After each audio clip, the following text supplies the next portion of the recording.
Morning all. I'd like to go through with you an absolutely classic game of Mikhail Botvinnik against Capablanca, played in the AVRO tournament in the Netherlands in 1938. So this was the last major tournament before World War II, started in 1939, 1st of September 1939. In 1938, November, a Dutch company called AVRO organised really the strongest tournament ever held up until that point in time. Although Nottingham 1936 was pretty strong, it had some weaker players with it, but this tournament, every single player was absolutely one of the best players in the world. And the older players, as it turned out, were now Capablanca and Alyekhin, and the up-and-coming players included Mikhail Botvinnik. So let's see this encounter. Botvinnik played d4. Capablanca in serious games only beat Mikhail Botvinnik once, and he was a bit lucky to do that. Botvinnik was a bit better, so that was before this game, about two years or more before this game. So Botvinnik had already shown he's a formidable opponent to Capablanca. Capa chooses the Nimzo Indian after knight f6, c4, e6. We see Botvinnik going into the Nimzo Indian and not, say, a Queen's Indian system. So knight c3, inviting the pin. And now this next move is the Rubinstein variation, a very, very solid variation, named after Akiba Rubinstein. And usually black in this position would, for example, castle or c5, b6. These are all quite popular moves. And there's quite a fall off with what was actually played in the game. All of these moves have been played in live book over 3,000 times, but quite a fall off with this move d5, which is not entirely in the spirit of the Nimzo Indian defense, which of course is a system named after Aaron Nimzovich. One of the principal ideas of the Nimzo Indian defense is to double pawns and create a good climate for the knights against white's bishop pair. But here with d5, it's a little bit of a strange hybrid between a Queen's Gambit declined and a Nimzo Indian, and white can afford to seemingly lose a little bit of time to encourage the bishop to take on c3, volunteering double pawns, because of course they can be quickly undoubled later because of that tension now that exists with cd. So white actually plays a3. A more common move is actually knight f3. Nevertheless, so you might think a3 is a really good move, but knight f3 is also very, very popular. So a3. Now black carries on with bishop takes c3 check here. I guess it could be considered to go back to sort of Queen's Gambit decline territory, where white has a3. That might be, in some respects, a less evil move here. But black went all in and gave up the dark square bishop. So after b takes c3, it's not really played in the style that Nimzovich, I think, would approve here, because white has this option of undoubling and basically has accumulated the bishop pair for not much. But okay, Capablanca's got some ideas though after c5 that really, one idea is if he can keep this bishop hemmed in, maybe he can have good control over the light squares in this position. And if he can exchange off this light square bishop at some point, then and leave white with this more silly bishop for this pawn structure, then maybe that would vindicate black's strategy here. White also has, of course, a bit of a fracture with the isolated a pawn. If that's ever moved up later, it's even weaker. Here, white dissolved, though, his double pawn. C takes d5. E takes d5. And now we see bishop d3, and we'll put on Archibitza here. I'll give you an evaluation of the position. It's slightly better for white at this moment. Now the routine, you might be thinking the routine like knight f3, I mean that could potentially actually even stop bishop d3 if c4 is played, because that bishop on d3, it's nice to have it there pointing on that diagonal. And this might actually be already a little bit better for white technically, so it's important perhaps not to move this knight to f3 because of that c4 threat. So bishop d3, bishop can now go back to c2 if needed. Now black castled, and again here white is careful not to play knight f3. That looks like a sort of routine move you might play, but here it looks as though bishop g4 might be playable at some point, or rook e8 first, but instead we see a move which not only avoids a potential pin on that knight, but the f pawn here can play a significant role in this position, because white's centre point d4 is quite solid with that pawn on c3, and given that extra solidity, white can play for a plan of castling and later try and liberate the bishop and expand in the centre. This is a good plan in this position generally, because d4 is quite solid, so it's useful to be able to play without the knight blocking the f pawn. Black now plays b6, which is a very good logical positional plan to try and swap off this dangerous looking bishop. Leaving the knight at home means that the knight's automatically on b8, just helping support bishop a6. White now castles. He can't really prevent bishop a6. It's kind of a standard move often in the French defence to get rid of bad bishop, but here the bishop, given it hasn't got that many squares, I mean, it's good just to try and swap this off or leave it on that dangerous diagonal. After castling bishop a6, now white really, okay, it has got a few options, but I'm not entirely sure bishop c2 would be very good, leaving that bishop on the diagonal. I think black's going to have a very comfortable position. So maybe with some concern, white actually just takes off that bishop. So knight takes a6, and he's left with what appears initially here as a kind of dummy piece. It's blocked in by its own pawns. How is it going to be liberated later? And perhaps more remarkably, you might think, given this hint of this plan of f3 and then trying to prepare e4, that the bishop might enjoy this diagonal.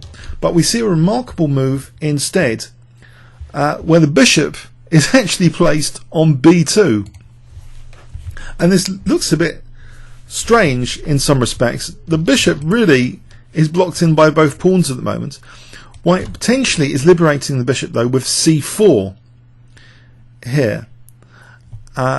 This could be very interesting to try and open up the bishop and try and recapture the pawn with queen a4.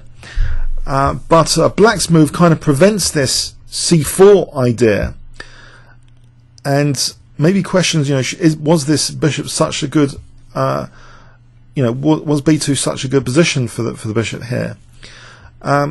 Queen d7 in the game was played, but say black plays knight c7, just to show this. I think c4 might be playable, or even d takes and then c4. Even as a temporary pawn sacrifice, this should be quite pleasant for white. In fact, structural damage can be inflicted on black, and one of these pawns is going to be collected with an advantage for white.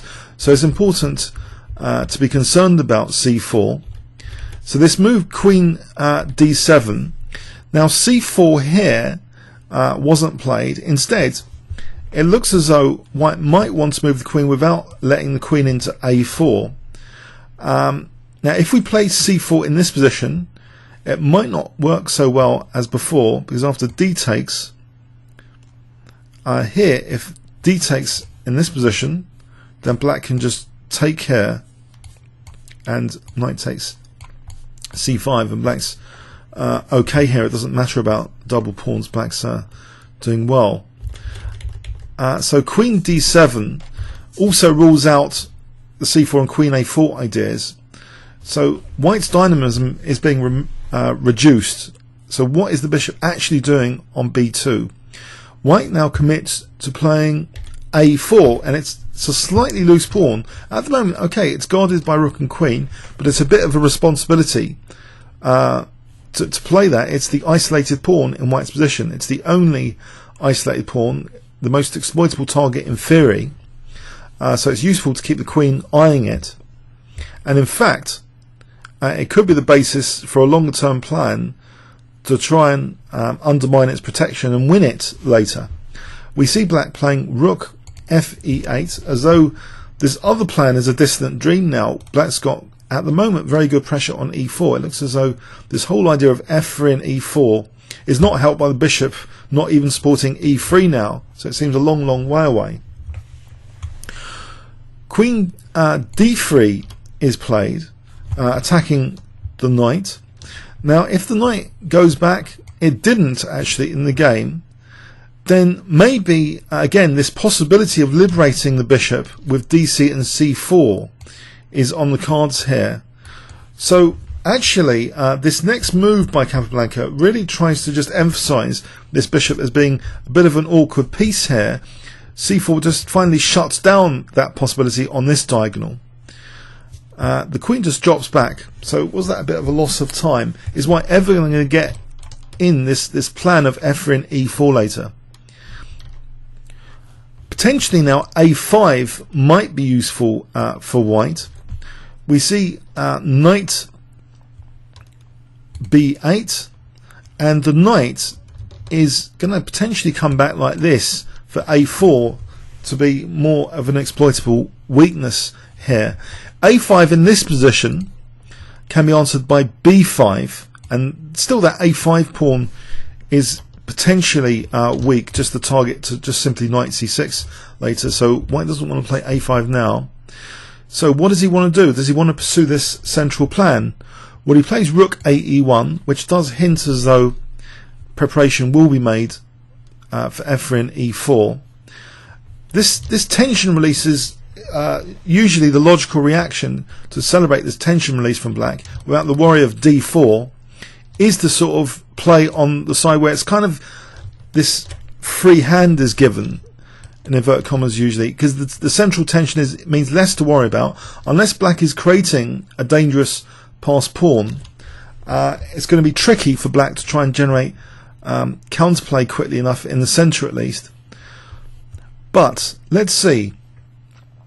In this position, engine suggests it's just about equal. Knight c6, and we see knight g3 now, and this is a major, I think, critical position for Black to absolutely get right here. This pawn being supported by the rook, now f3 and e4 coming. Given that is a very strong looking plan for White, I think it was necessary to consider playing a move like knight e4 here for Black. I think this would dampen down the plan quite significantly. For example, if f3, well, we can just double the pawns and play rook e6, and the effect of e4 wouldn't seem, such a big deal here. Black, I think, is doing okay, or even slightly better in this sort of position. The bishop doesn't look that dangerous, and Black is actually looking good, getting that knight on b3 and winning the pawn now under much safer circumstances than we're going to see actually. So this sort of position is just better for Black. There isn't any major issue here. So knight e4, how would White actually react to this? If knight takes e4, then Black could consider even d takes e4 to give himself the d5 square. For example, f3 queen d5, keeping a nice blockade on White's pawns, and the bishop is also still hemmed in here, and the knight can still come to b3. So this sort of position is also okay. So it seems knight e4 is a very good idea in the circumstances to try and minimize the effectiveness of White's plan here. Possibly, if knight e2 to try and prepare f3. Again, this sort of position, White has to waste more time now to keep that pawn protected. Knight e6. It looks as though f3 and e4 is a long way off. But what we see in the game is actually knight a5 with perhaps an underestimation of this central expansion plan. Black has his eye on the a pawn which is the isolated pawn in position. Knight b3 will shut down the defense here, and black could then attack that pawn and take it. We see now f3, and now it's very, very difficult to do anything about e4 and e5 on the cards. Any d takes e4, pardon me, there's f takes, and white's going to have lots of pressure down the f file and a strong looking attacking position. Black tries knight b3 now, and white, he can't do anything about the pawn anyway. He has to carry on the king side. He plays e4, but is this enough? This kind of gambit now of the a pawn. So queen takes a4. Here white now gets a tempo on the f6 knight. So after knight d7, black is threatening though something in this position. Can you spot what black is threatening, which would be quite nasty for white? If I gave you 10 seconds. I know it's not black to move, but there is a threat here for black which needs to be addressed.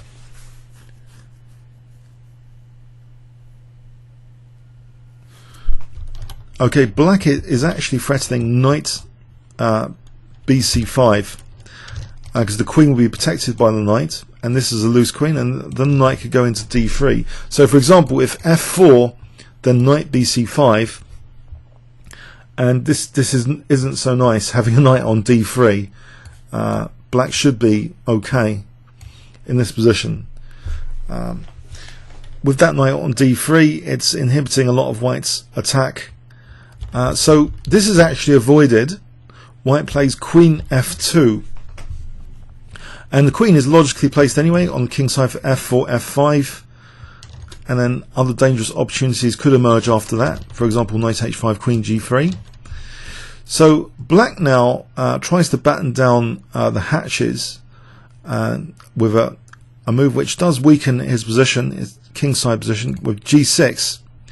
And you might also think g6 provides an exploitable, underminable bit of pawn chain to attack with f4, f5. If we consider g6, there might be some other alternatives. Engine suggests queen c6 here. So if f4, again, just to try and minimize the effectiveness of white's advance on the king side, this kind of position starts to look a little bit like the recent World Championship game between Magnus Carlsen playing black and Vichy Anand. It looks menacing, but with a very, very careful defense, black might be able to get away with this sort of thing. There are opportunities perhaps to defend along the third rank, but it requires absolutely precise play here, but maybe it's possible without getting mated. For example, g takes. Let's go with this. King h8, knight f5. It looks very scary, but black might have some interesting resources here. b4, f takes, just as an example. Queen b6, for example. So it's a very, very scary looking position, but I'm not entirely sure that in this position g6 helped black. It might not have been the greatest in advance of this f4, f5. So f4 is given a little bit more effect to it. That f5 is quite dangerous, then threatening things like e6, because if takes, then we've got fg and we've got the f file potentially menacing the black king position. Now here is very limited defensive options actually in the light of f5. Black, if he plays, for example, king h8, then f5 is very strong. For example, queen c6, try and help the king. Bishop a3, the bishop can take charge of that diagonal and control f8, and this just gets too dangerous for black's king safety. This sort of position is going to be a knockout blow for the black king pretty shortly. So black has very limited options here. He tries to keep things closed, the lines closed, by playing f5, and given time, black would also like to blockade the e-pawn with knight f8 to e6. So given this, and that would be a nice interpretation of Nimzovich's blockade principles, white just opens up the lines now. This is the best thing, to open up the lines here. White just plays e takes f6 en passant, and now we see knight takes f6, f5. So is this enough for the pawn? Well, white's immediately threatening just to take and expose the knight. So black now plays rook takes e1, trying to simplify, take off all of white's attacking pieces. Would be ideal. So rook takes, now rook e8, trying to get rid of the rooks, and the queen can also return back, try and get rid of the queens after. But here white manages to maintain a little bit of tension in the position. There's a key attacking move, which reflects one of the principles that Kasparov has alluded many times in games, that an attacking pawn next to the opponent's king can be as dangerous as a piece. So here, how can white maintain the tension in the position, the attacking tension? If I give you 10 seconds, what would you play in this position?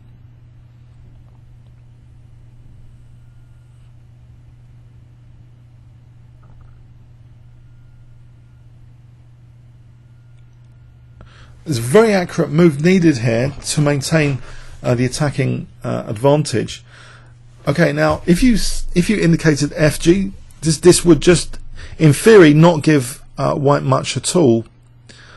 Even a move like HG, the queen is not threatening queen f6 because of rook e1. If rook f1, rook e6, white doesn't really have much to go on here for the attack. This sort of position is not great. What white does is actually play here rook e6, and this pawn is being kind of made into a more important attacking unit if it can reach e6. Now, if this rook doesn't take, then there's real problems. If king f7, white can actually just play in this position, not FG, because king takes e6, but actually just rook takes f6 and just expose the black king like this. After FG, this is actually a winning attack. For example, like this is one example where h4 now threatens queen g5 mating, g4, and after bishop a3, this is a forced mate. There's actually a threat now of bishop f8 mating. So that's unacceptable, to try and protect the knight with the king. Either way of trying to protect the knight is not very good. In fact, king g7, okay, FG, we've got rook takes e6. So again, white would basically be doing rook takes f6. That's the idea here. Any king move, rook takes f6, and it's actually really, really dangerous. If we just examine one more aspect of this position, if king e7 here, even though, okay, black's the exchange up, it's just too much for black, this position. After g takes here, black is actually falling to bits. For example, queen d7, check, and queening. The pawns are just too dangerous there, that pawn. So if we go back, so rook e6 is difficult to answer with anything else apart from rook takes e6. So white has successfully got an attacking unit next to the opponent's king, so it's creating great ingredients for a potentially dangerous combinative play. So rook takes e6, f takes e6. So how dangerous is this pawn? White is now threatening queen takes f6. Now that is protected by the king. And now we see a very, very precise move here. Very precise move indeed. Can you spot it? What would you play in this position if I gave you 10 seconds here?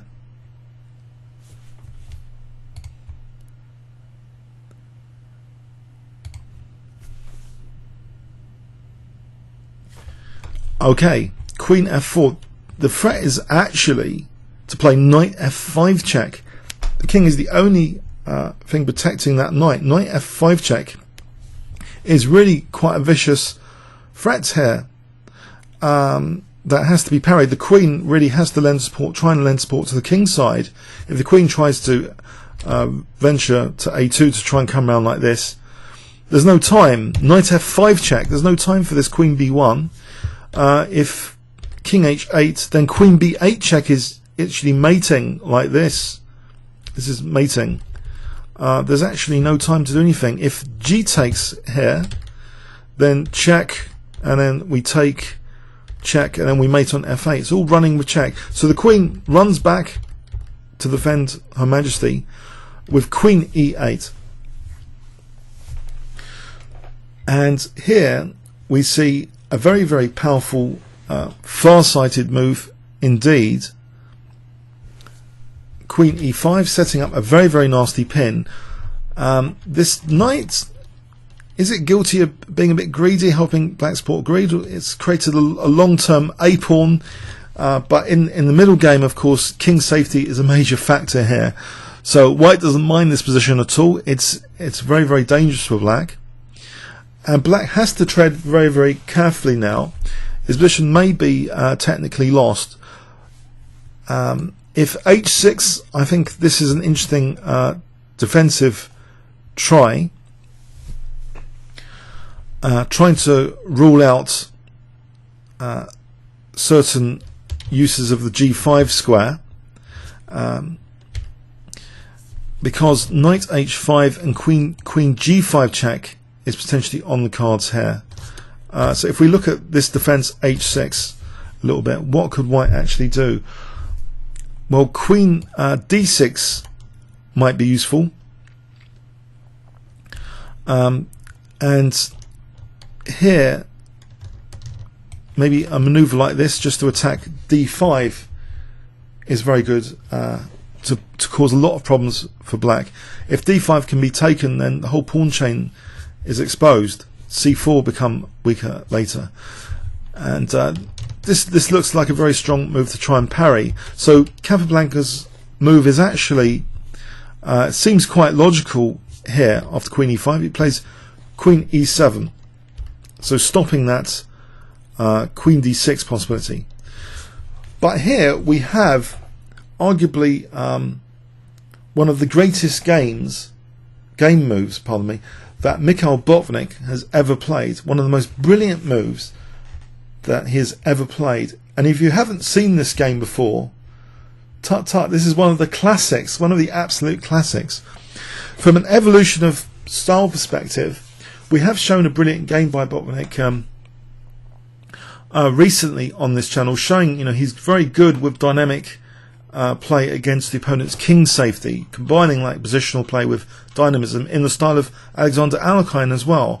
But here there's a fantastic move which causes a lot of problems for black's king safety. If I give you 10 seconds, or you might want to use that time to pause the video and spend quite some time researching this if you've not seen this before.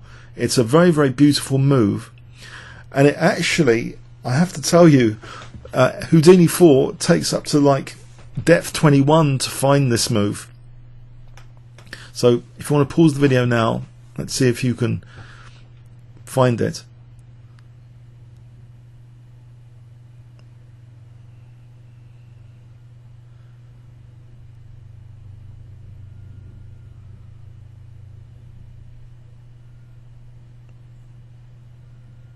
Okay, now if you had said knight h5, no, because the queen is holding f6. This is not a problem, but it's related to this. You're on the right track there. You really want to deflect the queen from defending f6. So bishop a3 does that. What can black do? Now, if he moves the queen, that seems quite defeatist. Here, a crushing move is just queen c7 check and bishop e7, and the bishop is a major attacking piece in this position, and black's going to get mated there, for example, like that. This is just horrible. This trying to defend with the king resourcefully is not very nice either. in this position, this d5 is very, very loose, and black is actually quite defenseless here. So things like knight f4 now. So the bishop black can't afford the bishop to come in here for the attack. It's taken. But now we have this very powerful forcing move with that deflection away from protecting f6. The logical knight h5 is played, and there's not too many possibilities here. If the king moves to h6, knight takes f6 can be played here, not minding the check. For example, check king f2, check king g3, check knight g4, check king h5, and in this position with the queen pinned, actually e7 is winning.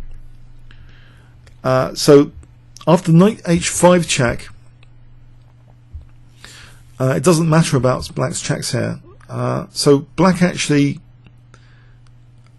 played g takes h5, and Botvinnik plays queen g5 check. After king f8, queen takes f6, and now if king e8, then we have queen f7 and queen d7 mating. So that's not possible. King g8 is played, and now we have e7, threatening both e8 queening and queen f8 mate as two major threats. Now black has to play his checks. There's nothing else to try and do, but perhaps try and get a perpetual if he can. Plays check, but now the king ventures out like this. Check. Very carefully now to g3. And here, well, if he had gone to f3, then black is actually winning here with queen takes c3 check. This would be a disaster, this position for white. Nope, pardon me, what am I saying? I think actually, sorry, king f3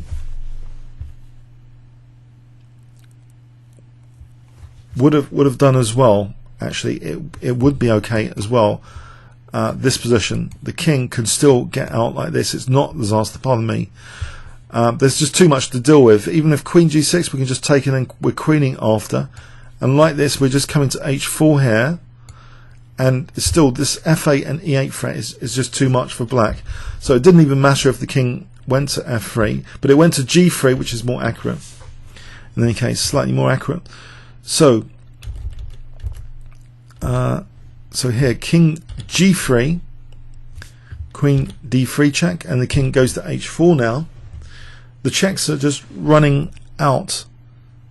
Queen e4 check, king takes h5, queen e2 check, the king steps back for a moment, queen e4 check, and now g4 is possible. Queen e1 check, and this is the last check that Capablanca will ever play against Botvinnik. In fact, after king h5, Capablanca had to resign. There's no defense now. It's a bit sad that this was the last major tournament for World War II, and we never saw Capablanca after that because he died in 1942 during World War II. It could be argued that Capablanca was a bit tired for this tournament. He had done well in recent years before this in the Moscow tournaments of 1935 and 36. 36 he actually won. I think his third wife kind of encouraged him to get back in chess. He had been out of chess for a while, and he was getting back into things. But this tournament was very, very tiring. The travelling in those days was harder. But all credit though to Mikhail Botvinnik in defeating him. This bishop a3 was the subject of a cake made of this position. It's just such a fantastic move to seal this with knight h5, and that these checks don't lead anywhere. So it's a real crushing move, this position, showing really the dynamics of king safety can override material and positional considerations. That initially earlier it seemed like the bishop was hemmed in, but this is the harsh dynamic aspects of chess, which Botvinnik, in the style of Alexander Alyekhin, could bring out. Capablanca's style, for a long time he talked about draw def and about changing the rules of the game, but the game is very, very highly dynamic. It just had to be proven to him by the likes of Alyekhin and Botvinnik. So it's a very historic game in the evolution of chess style and a highly celebrated game. I hope you found it interesting. Comments or questions on YouTube. Thanks very much.